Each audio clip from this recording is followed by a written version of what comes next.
PM किसान योजना योजनेमध्ये आता नवीन नियमावली लागू करण्यात आलेली आहे। बऱ्याच शेतकऱ्यांचे प्रश्न त्यावर उपस्थित सुद्धा झालेले आहेत की आता निवडणुका झाल्या आणि आता नवीन नियमावली लागणारच असे बऱ्याच शेतकऱ्यांनी प्रश्न सुद्धा उपस्थित केले आहेत। परंतु केंद्र सरकारने पीएम किसान योजनेबाबत 4 नवीन नियम लागू केले आहेत। पीएम किसान योजना या योजनेची सुरुवात 2018 पासून सुरुवात करण्यात आली आणि ही योजना शेतकऱ्यांसाठी खूप फायदेशीर सुद्धा 2018 पासून ठरली आहे। या योजनेअंतर्गत शेतकऱ्याला वर्षाला 6000 रुपये दिले जात आहेत। परंतु आता याच पीएम किसान योजनेत मोठे बदल करण्यात आले आहेत। 4 नवीन नियमावली लावण्यात आल्या आहेत। या नवीन नियमावली शेतकऱ्यांना माहीत असणे खूप महत्त्वाचे आहे, कारण या नवीन नियमावलीमुळे बरेच शेतकरी या योजनेतून वगळण्यात येणार आहे। तर हे 4 नियम कोणते असणार आहेत ते आपण आजच्या व्हिडिओमधून पाहणार आहोत। तत्पूर्वी तुम्ही जर आपल्या चॅनलवर नवीन असाल तर अशाच गव्हर्नमेंटच्या नवनवीन अपडेट्ससाठी आत्ताच आपलं चॅनल सबस्क्राइब करा, शेजारील बेल आयकॉन प्रेस करून ठेवा, म्हणजे असेच महत्त्वपूर्ण आणि नवीन अपडेट तुमच्यापर्यंत रेग्युलर पोहोचत राहतील। तसेच हा व्हिडिओ जास्तीत जास्त शेतकऱ्यांपर्यंत शेअर करायला मात्र विसरू नका। तर पाहूयात पीएम किसान योजनेसाठी केंद्र सरकारने नवीन नियमावली लागू केली आहे। ही नियमावली कोणत्या आहे, हे 4 नियम कोणते आहेत की पीएम किसान योजनेसाठी लागू केलेले आहेत। त्यातील पहिला आणि महत्त्वाचा नियम आहे तो म्हणजे आता एका कुटुंबातील एकाच शेतकऱ्याला या योजनेचा लाभ घेता येणार आहे।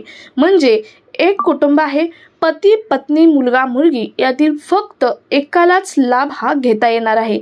याआधी काही कुटुंबात पती पत्नी मुले पण लाभ घेत होती, परंतु आता ही नियमावली बदललेली आहे आणि एका कुटुंबात फक्त एकालाच पीएम किसान योजनेचा लाभ हा घेता येणार आहे।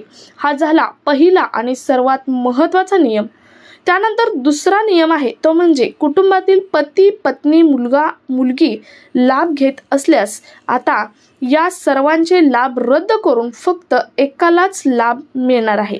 म्हणजे एका कुटुंबातील पती पत्नी मुलगा जर लाभ घेत असेल तर या सर्वांचे लाभ आता रद्द करण्यात येणार आहेत। म्हणजे याआधी जर त्यांना मिळत असतील तरी सुद्धा हे लाभ रद्द करून फक्त एकालाच, मग तो कोणीही असो, पती असो पत्नी असो मुलगा असो किंवा मुलगी, फक्त त्यातील एकालाच या योजनेचा लाभ हा घेता येणार आहे। यासाठी योजनेचा लाभ घेताना पती पत्नी मुले यांचं आधार कार्ड जोडणे अनिवार्य आहे। म्हणजे त्यांना समजणार आहे त्याच्यावरून की तुम्ही एकच जण लाभ घेत आहे।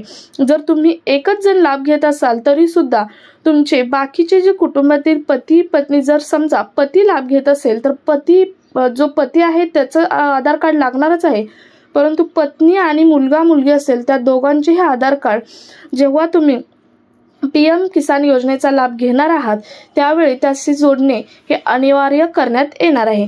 जे आयकर भरतात, हा झाला तिसरा महत्त्वाचा नियम। त्यानंतर पुढचा महत्त्वाचा नियम आहे तो म्हणजे जे आयकर भरतात, जे पेन्शनर्स आहेत त्यांना लाभ मिळणार नाही आणि हा नियम योग्यच आहे। जे आयकर भरतात, जे शेतकरी आयकर भरतात, जे पेन्शनर्स आहेत त्या शेतकऱ्यांना पीएम किसान योजनेचा लाभ हा दिला जाणार नाही। हा महत्त्वाचा नियम आहे।